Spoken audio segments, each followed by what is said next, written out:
Hello everyone, আমি বিতিশা রান্নাঘরে সবাইকে স্বাগত জানাচ্ছি। আজ যে রেসিপিটি আমি আপনাদের সাথে শেয়ার করব সেটি হলো কুচো চিংড়ি দিয়ে মোচার ঘন্ট। চলুন তাহলে দেরি না করে রেসিপিটি দেখে নেওয়া যাক। তার জন্য প্রথমে মোচা ভালোভাবে কেটে ধুয়ে নেব। এতে অল্প পরিমাণে জল দিয়ে তাতে মোচা দিয়ে অল্প লবণ দেব, আর দেব ছোট ছোট টুকরো করে কাটা আলু। ঢাকা দিয়ে সিদ্ধ হতে রেখে দেব। কিছু সময় পর ঢাকা খুলে নেড়ে চেড়ে নেব। মোচা ও আলু সিদ্ধ হয়ে গেছে, নামিয়ে নেব। অন্যদিকে কুচো চিংড়িতে পরিমাণ মতো লবণ ও পরিমাণ মতো হলুদ দেব।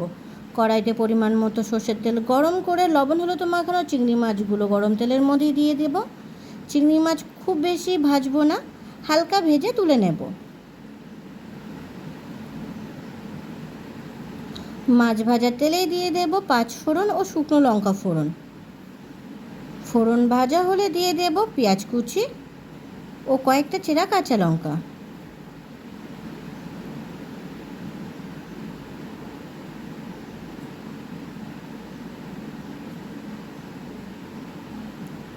পেঁয়াজ কাঁচা লঙ্কা ভাজা হলে দিয়ে দেব রসুন বাটা ও আদা বাটা। 2 থেকে 3 মিনিট কষে নেব।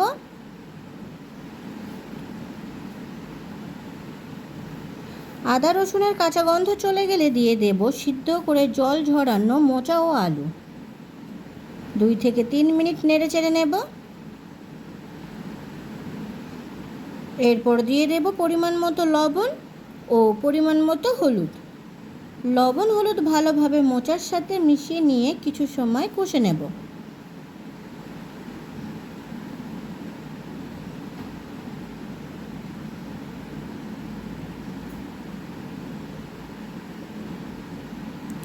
মোচা ভাজা হয়েছে, এরপর দিয়ে দেব জিরে গুঁড়ো, মরিচ গুঁড়ো, শুকনো লঙ্কার গুঁড়ো ও কাশ্মীরি লঙ্কার গুঁড়ো। গুঁড়ো মশলা ভালোভাবে মোচার সাথে মিশিয়ে নেব।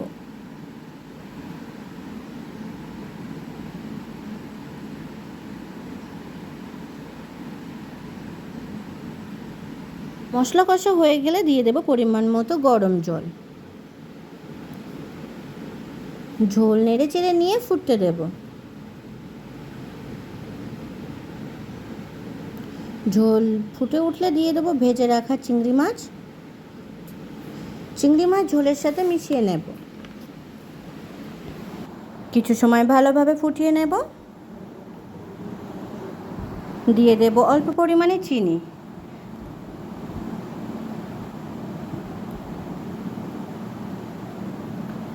ঝোল যত সময় না শুকিয়ে যাচ্ছে তত সময় ফুটিয়ে নেব। মাঝে মাঝে একটু নেড়ে চেড়ে নেব। মোচার ঘন্ট অনেকটাই শুকিয়ে এসেছে। দিয়ে দেব গরম মশলার গুঁড়ো। গরম মশলার গুঁড়ো মোচার সাথে ভালোভাবে মিশিয়ে নেব। তৈরি হয়ে গেছে কুচো চিংড়ি দিয়ে মোচার ঘন্ট। ভিডিওটি কেমন হয়েছে অবশ্যই কমেন্ট করে জানাবেন।